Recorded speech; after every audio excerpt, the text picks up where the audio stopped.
Welcome to the Old Time Radio Westerns. I'm your host, Andrew Rhynes, and I'm excited to bring you another episode absolutely free. This is one of over 80 episodes released monthly for your enjoyment. Now, let's get into this episode.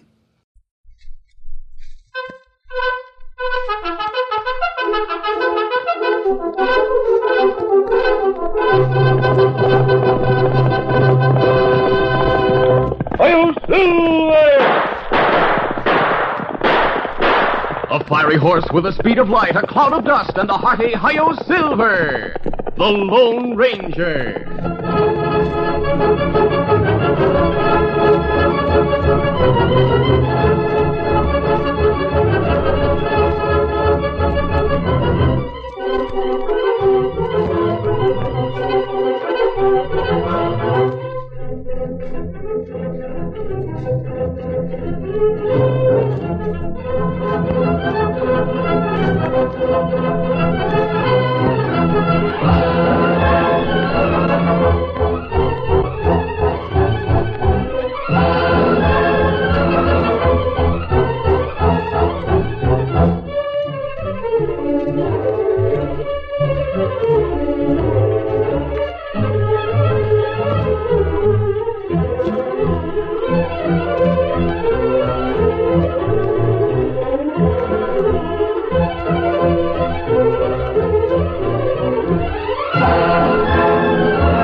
With his faithful Indian companion Tonto, the daring and resourceful masked rider of the plains led the fight for law and order in the early western United States.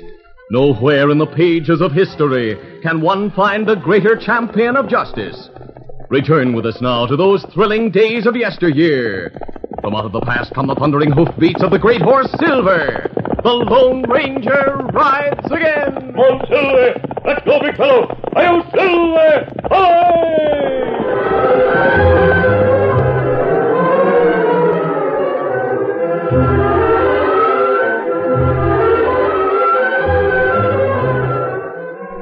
Hank Webster ran the general store in Broken Bow. He also ran the post office in one corner of his store. His duties as postmaster took but little of his time, because the stagecoach came in only once a week to deliver the mail in a small pouch and pick up outgoing mail, if any. Frequently, because of holdups, letters bound for the East didn't go beyond the Badlands that began at the edge of town. For 3 days, Hank had been increasingly uneasy. He paced the floor from the front door of the store through the living quarters in the rear. And every few minutes he would go to the front porch, where his 10-year-old grandson sat listening to the tall tales of Hank's old friend called Idaho. Sakes alive, Hank. Idaho, have you seen anything of it? Anything of a stranger in town? Yeah? No, Dad ratted, Hank. You asked that a half hour ago and a half hour before that. Now, me and Bobby told you that we'd let you know if we'd seen anyone. Grandpa, you keep busting in on the story Idaho's telling me. What lie you telling the youngster this time, Idaho? That ain't no lie. It's about the time the Lone Ranger whipped a whole army of outlaws. Another Lone Ranger yarn, then? I want to hear the rest of it, Idaho. Just a minute, Bobby, just a minute.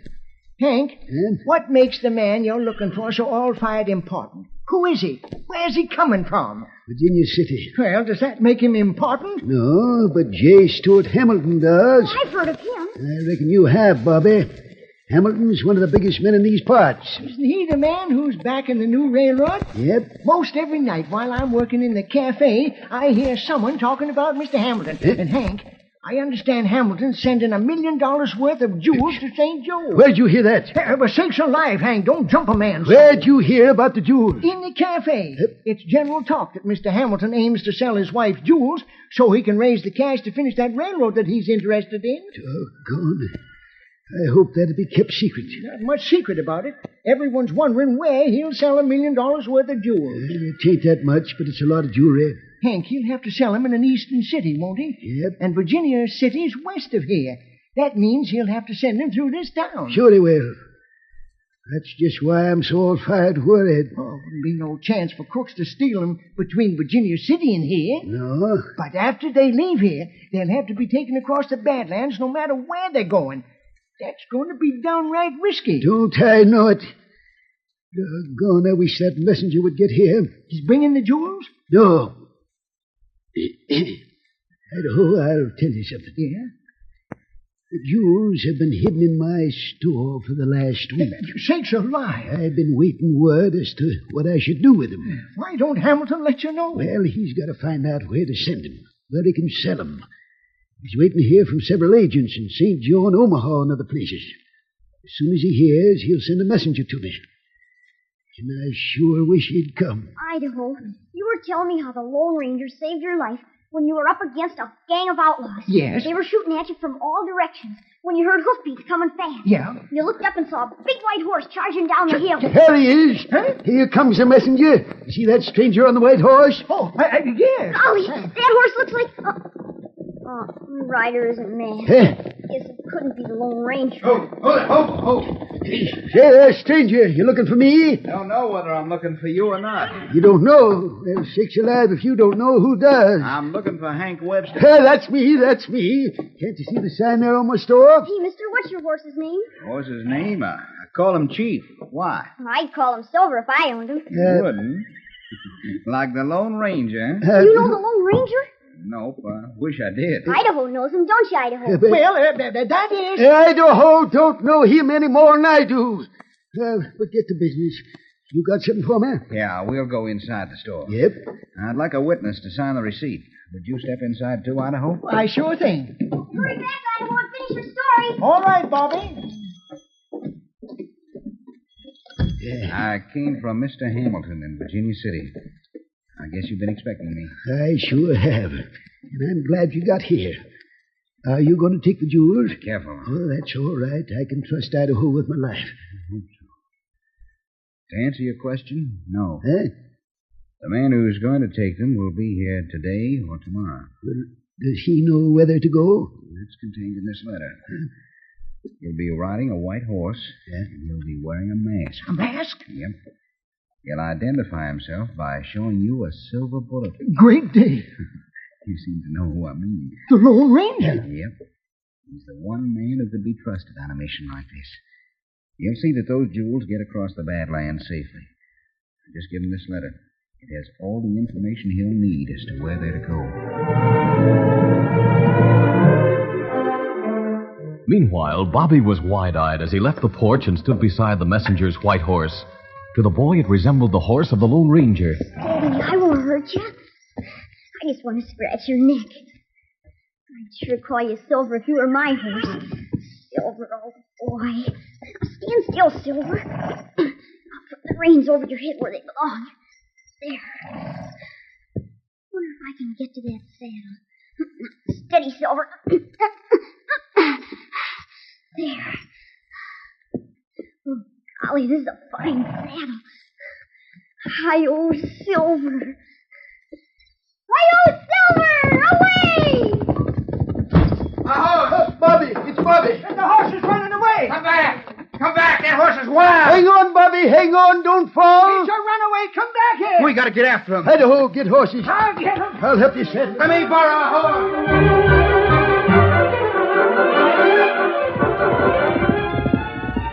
Bobby made a brave effort to stay in the saddle. The stirrups were out of reach, but he clung to the white mane of the runaway horse for several minutes. Then his fingers became numb. His frenzied grip on the horse's mane relaxed. He was pitched off to fall in a dense thicket at the bottom of an arroyo that paralleled the trail. He lay there motionless, while the messenger's horse continued along the route toward Virginia City.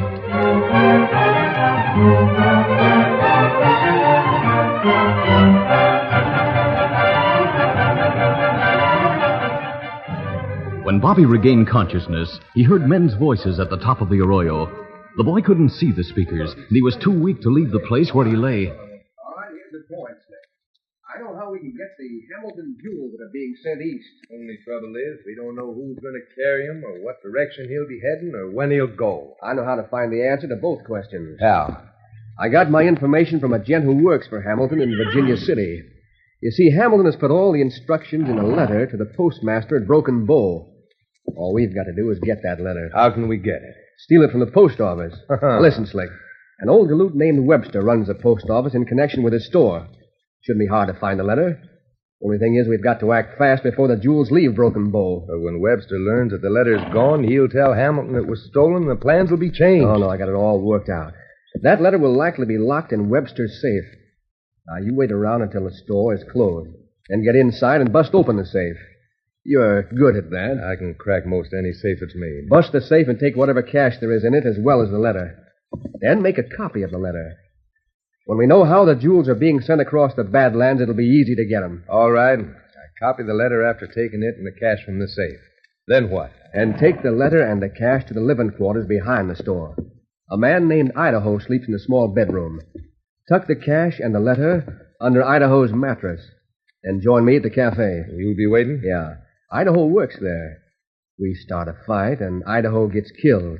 Accidentally. Now, wait a minute. I don't like mixing murder into this. It'll be called an accident. We'll see to that. What then? Webster finds his money and the letter gone. Later, he finds that same beneath Idaho's mattress and thinks the old man stole it. Now I savvy your scheme, Baxter. Idaho being dead, he can't deny stealing the letter and the cash. Of course he can't. And Webster, figuring Idaho's the only one who saw the instructions for sending the Hamilton jewels, won't have any reason to change the plans. Baxter, I have to hand it to you. You sure worked it out good. You might have known I had a good scheme when I sent for you. Yeah, but I didn't think it'd be this good. Now, you go over to the post office.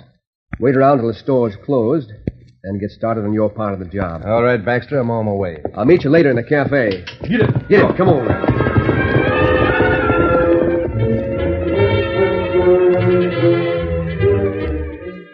The boy lying at the bottom of the arroyo tried to move out of the brushwood. He had heard every word of the conspirators. He sobbed in pain and anger. Crooks. Dirty crooks. I've got to get away from here.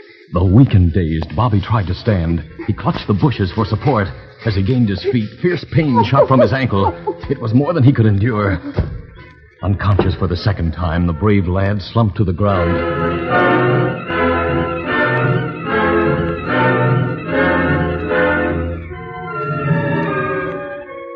It was sunset when Bobby again opened his eyes. He found himself in a woodland camp near a small stream. Before he could speak, he heard the low voice of a man who sat beside him, a masked man. Take it easy. You've had a bad fall. Who are you? Come over here, Tonto. He's awake. You're masked. How him feel? Tonto bandaged your head. Him get bad bump. Oh, that hurt, huh?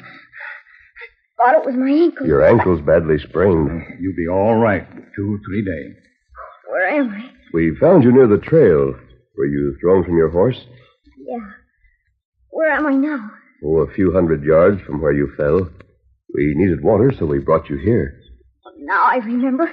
You two were talking. Oh, so you heard us.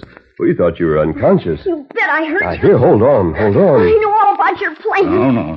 You'll not get up yet. You can't keep me here. No, You now, murderers. Steady, son, steady. Now, you see, you're not strong enough to get up. Oh, you... Tell me. Why did you call us murderers?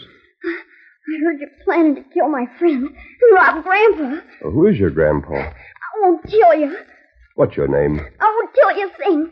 I'll get away from here somehow. Now, listen to me. Why should I? Because you made a mistake. I know what I heard. You couldn't possibly have heard anything to make you think we're murderers. One of you's called Slick and the other Baxter. You met on the trail from Virginia City. Did those men sound like us? I don't remember. Please tell us who you are. It's important. I'm unconscious again. Otto, you heard what he said. Men called Slick and Baxter are planning murder. We must win the lad's confidence and learn who he is before it's too late.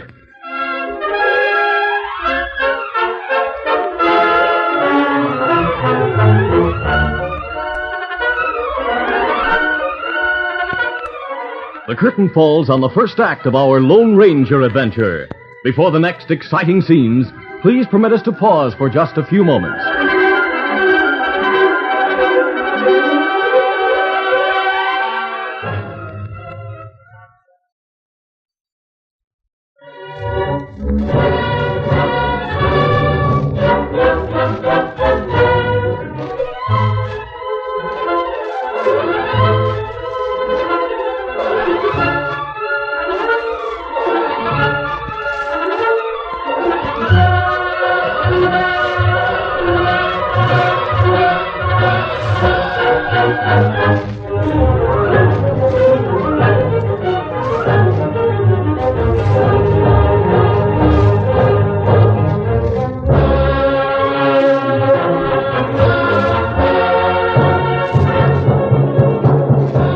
Now to continue. After the messenger's white horse had been found riderless, there had been a long and fruitless search for Bobby. At sunset, the messenger rode back toward Virginia City. Hank and Idaho returned to town. Idaho went to the house and waited, while Hank asked the sheriff to send men in search of the missing boy. The old storekeeper was exhausted when he joined Idaho at the store. Any word, Idaho? No. What did the sheriff say, Hank? Well, he'll put 2 of his best men on the tracks of that horse. Did you tell him we'd already followed the tracks? Yep. But he said Bobby had to leave the saddle somewhere. It's just a case of finding where and following the tracks. Well, Idaho, you may as well go. There's nothing you can do here. But I hate to leave you here alone. I don't mind being alone. You've got your job. Yes, I reckon so.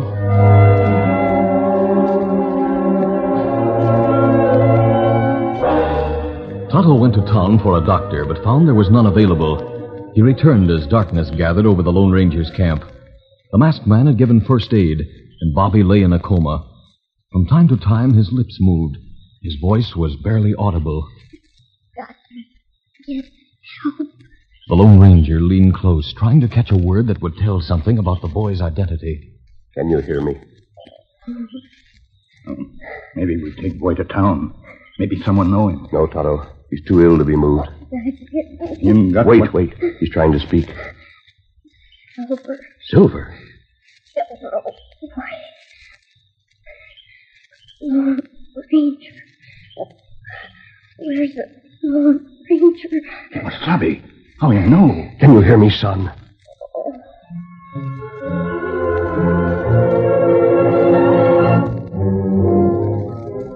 Bobby said no more. He lay motionless and silent. The minutes dragged heavily while the masked man and Tonto watched the lad's pale face in the flickering light of a small, well-concealed fire. Presently, the boy's eyelids moved. Tonto, I think he's regaining consciousness. It looked that way. If we could only learn something about him. Got to have help. You have help. We're here to help you. Can you understand what I'm saying? No. Who are you? Now listen to me before you try to speak. You were talking about a horse named Silver. Silver. We're not outlaws, lad. We're going to help you fight the outlaws. My horse is named Silver. Silver. You're the Lone Ranger? He's getting stronger, Tonto. Let me prove I'm telling the truth. The horse named Silver. He's waiting. Now tell me, who are you? My name's Bob. Bob Webster. Bob Webster? Your grandfather's Hank Webster? Yes. They're going to rob him. Bobby, you overheard men talking. Remember? Yes. I remember. I must know everything those men said.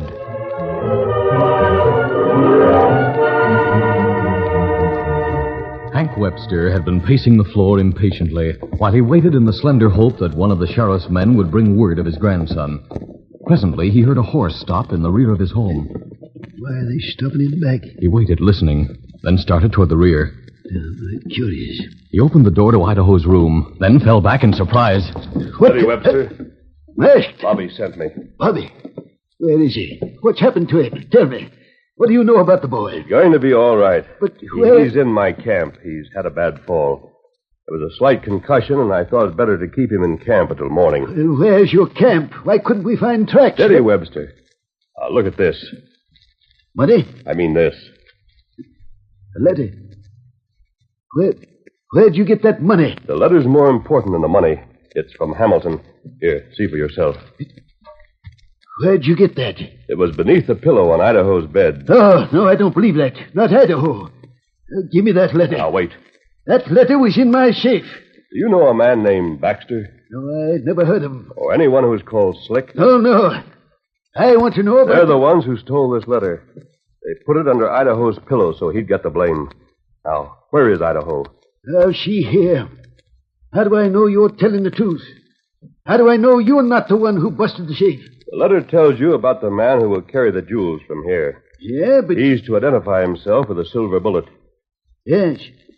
Here's the bullet. Great sakes alive. You mean to say Now, tell me where Idaho went. Is he out looking for the boy? No. He's going to work as usual. He went to the cafe. That's where Slick and Baxter plan to kill him. Kill Idaho? Find the sheriff or a deputy or anyone with authority and come to the cafe at once. I'll go ahead and hope I'm not too late. Oh, but wait, that letter... I'll take the letter with me.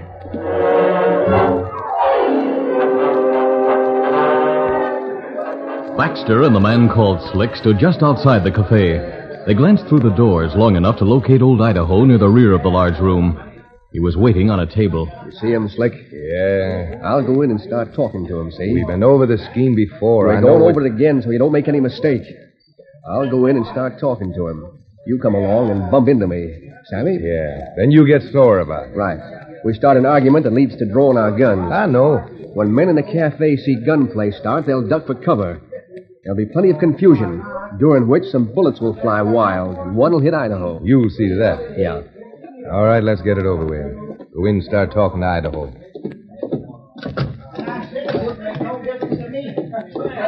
Howdy. Evening, mister. Got a vacant table at this side of the place? Well, now, I can maybe give you one in a few minutes. The gents over yonder are most through. Well, I guess I can wait. Hey, where are you going? I want a table. You needn't try to bump me out of the place to get it. Who says I bumped you? I do. You're a liar. Gents, please, gents. Wait a minute. Who you calling a liar? You. I thought you said that right to my face. A man don't live who can call me a liar and get away with it. You take that back. You're spoiling for a fight. You've Please, come to the gents. right party. There's no need to fight. This here's a peaceful place. You shut up. I'm not spoiling for a fight, mister. But I won't take being called that by you. You take back what you said. Get your hand off your gun. Take it back Got or... that drawn, I'll slap leather. That's a dare. Then take it. Idaho, come here. Who's that? He's masked. I'll take your dare. Slick's gun came out and a bullet hit the big lamp near the ceiling. There was a bedlam of confusion as men scrambled over chairs and tables to find safety from gunplay. The Lone Ranger couldn't use his gun because old Idaho was in the line of fire. Acting with lightning speed, he dashed forward, dived over a table, and grabbed the old man's legs. Idaho went down fast, and a bullet split the air right where his head had been. Let go of me. Let me up. Get him. This'll do it. Baxter fired at the two men on the floor. The bullet tugged the masked man's shirt. The Lone Ranger rolled to the side as he brought up a gun. Two shots found their marks. One struck Baxter's gun. The other broke Slick's wrist. The masked man leaped to his feet with guns drawn. If there's any more gunplay, I'll be the one who makes it. My arm is smashed. You, Idaho, get up. All the rest of you, stand where you are. See here, what's the idea of starting this ruckus? Idaho, what happened anyhow? Gosh, boss, I don't rightly know. These two started jarring at each other and it led to gunplay. Then this masked man come in like a tornado and knocked me down. My arm. Is your name Baxter? No. Then they call you Slick. You must be Baxter. What of it? Idaho, you all right? Hank, things happened here. He's the sheriff and the deputy. I found him just starting out on another search for Bobby. Hank told me about you, mister. And that saves explanation of my mask. I told the sheriff I'd been robbed. Here are your men, Sheriff. Slick and Baxter. What's that? You robbed Webster's safe. That's not true. You can't prove that. Where'd you get that idea? An important letter and a sum of money were stolen from Webster. Isn't that right, Webster? Yes. Well, you can't say we did it. What's your proof? We may find the proof in your pocket. What makes you think so? Stand still. I'll see for myself. Sheriff, this is a downright insulting way to treat strangers in town. Here. What's this? Some kind of message, isn't it? Better look at it, Hank. That's a copy of the message to me. That's what it is. Here's the original, Sheriff. You might compare the two. And keep the information confidential. No. Now, you thieving polecat, you can't deny opening my safe. How else could you get that information? How about you, Baxter? You go with Slick to rob the safe? No, of course not.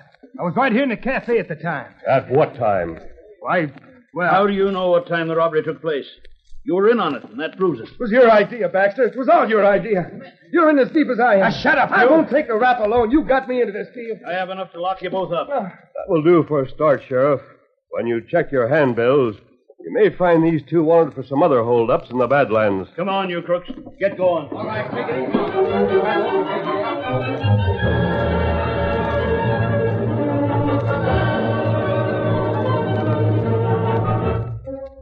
Well, Bobby, I never seen the like of it. That masked man snapped them two shots from the door of the cafe, and both of them went straight to the mark. Golly, that was sure fine shooting, wasn't it, Idaho? It sure was. Are Slick and Baxter in jail now? Yeah, we took them there last night before the masked man brought us to where you were sleeping. Then we brought you home. Well, you feeling all right, Bobby? I'm all right now, Grandpa. Well, I'll sit here on the porch with you for a minute. I sure feel relieved that the Hamilton jewels are off my mind. Off your mind? How's that, Hank?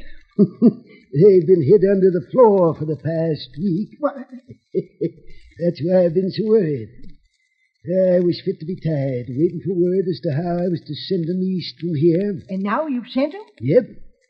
According to the instructions that came yesterday, the letter said I was to turn them over to the masked man who showed me a silver bullet. He's the one that saved my life. The same. The one who found me? That's right, Bobby.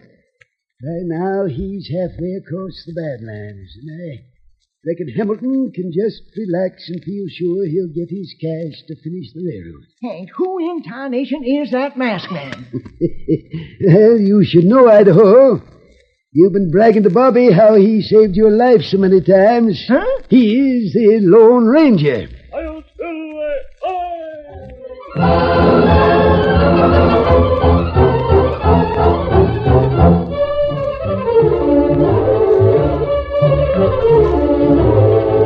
This is a feature of the Lone Ranger Incorporated, created by George W. Trendle, produced by Trendle Campbell Enterprises, and directed by Charles D. Livingston. Tonight's drama was written by Fran Stryker. The part of the Lone Ranger is played by Brace Beamer.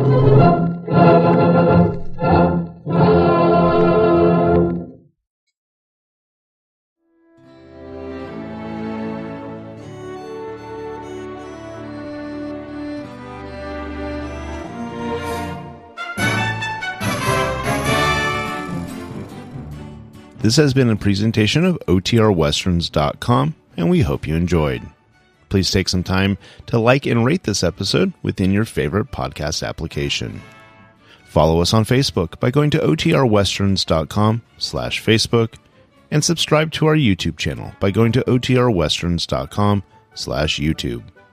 Become one of our ranch hands and unlock some exclusive content. We want to thank the following ranch hand, Steve, who joined us recently. You too can join by going to OTRWesterns.com/donate. Send us an email, podcast@OTRWesterns.com, and you can call and leave us a voicemail, 707-986-8739. This episode is copyright under the attribution, non-commercial, share-alike copyright. For more information, go to OTRWesterns.com/copyright. Have a great day, and thanks for listening.